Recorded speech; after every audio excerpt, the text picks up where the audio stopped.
vous retrouve aujourd'hui pour une petite revue de livres. Alors au début je vous explique, je voulais vous faire la revue de livre de Confessions d'une accro du shopping de Sophie Kinsella, puisque c'est celui que j'ai lu il y a le plus longtemps, sauf que la lecture commune est demain, donc vous aurez la vidéo de la revue de livre demain. Donc voilà, donc du coup je vous fais une revue de livre sur le tome 8 de Queen Betty, donc Vampire indésirable de Marie-Janice Davidson, pardon, aux éditions Milady. Alors pour ceux qui me suivent depuis un petit moment, vous aurez compris que c'est une de mes sagas favorites. Le tome est sorti le 8 décembre je crois. Je suis allée dans une librairie pendant les vacances, donc dès que je l'ai vu, dès que je l'ai trouvé, je l'ai pris.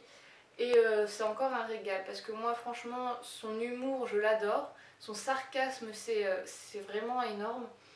Donc voilà, donc je sais pas si je vais vous en parler longtemps parce que selon ce que je dis ça va vraiment spoiler, comme c'est un tome 8 ça va spoiler tout le reste, donc je vais éviter d'en parler trop longtemps pour pas dire trop de bêtises. À la fin du tome 7 on quitte Betty dans un moment assez tragique quand même. Et donc on la retrouve pratiquement au même moment, peut-être 2 ou 3 jours après. Et l'intrigue qui se déroule ici, elle dure 2, 3, 4 jours maximum. Donc c'est vraiment court. En plus vous voyez c'est des tout petits livres, donc ils se lisent vraiment rapidement. Mais en plus c'est Milady, donc c'est vraiment écrit assez, pas très gros mais assez espacé quand même, donc voilà. Donc ça se lit vraiment très vite. Donc on suit Betty comme toujours avec ses amis, je n'en dirai pas plus. Par contre là on n'est pas dans le décor de Betty de d'habitude, puisqu'elle n'est pas chez elle, elle est plus loin. Voilà, j'en dirai pas plus là-dessus non plus.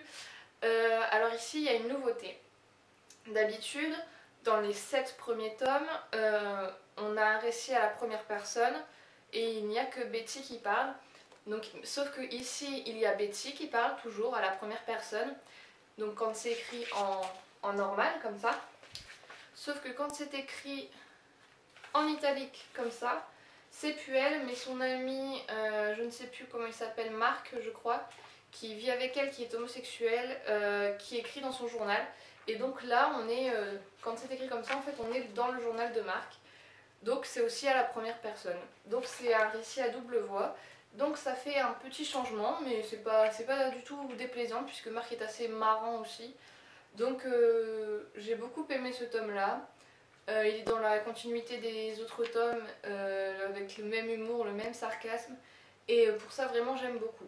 Alors pour ceux qui seraient intéressés par ces livres là, qui se disent tiens ça a l'air pas mal, on va peut-être les lire.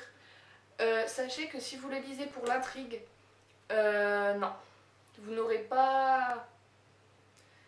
Vous n'aimerez pas, je pense, parce que Marie-Janice Davidson, elle se dit pas tiens, je vais faire un tome avec une intrigue, ils vont trépigner d'impatience avant de savoir la fin, ils vont le dévorer parce que l'intrigue elle est trop bien. Non, il n'y a pratiquement pas d'histoire en fait dans ces livres-là. Si vous voulez les lire, c'est vraiment pour l'humour de Betty, pour l'écriture de Marie-Janice Davidson, et non pas pour le contenu, quoi. C'est vraiment pour l'écriture, pour les personnages, pas pour l'intrigue, parce que à la limite l'intrigue, on s'en souvient même pas, quoi. Si on s'en souvient, c'est parce que Betty à ce moment-là fait de l'humour alors que c'était pas vraiment l'endroit pour faire de l'humour ou des choses comme ça. Donc voilà. Donc ne prenez pas ces livres si vous n'aimez pas les livres qui n'ont pas vraiment d'intrigue, parce que vous serez vraiment déçus. Donc voilà, donc comme d'habitude j'ai vraiment beaucoup aimé. Je mets la note de 9 parce qu'il y a quand même eu mieux. Mais ça reste, et à mon avis ça restera une de mes sagas favorites, donc j'attends avec impatience le prochain. J'ai aucune idée de quand il sort, mais en général c'est 2 par an, donc tous les 6 mois à peu près. Donc voilà, voilà, donc je vous fais des bisous, je vous dis à demain pour la lecture commune donc de l'accro du shopping. Et puis donc voilà, donc je vous fais plein de bisous et puis bonne soirée.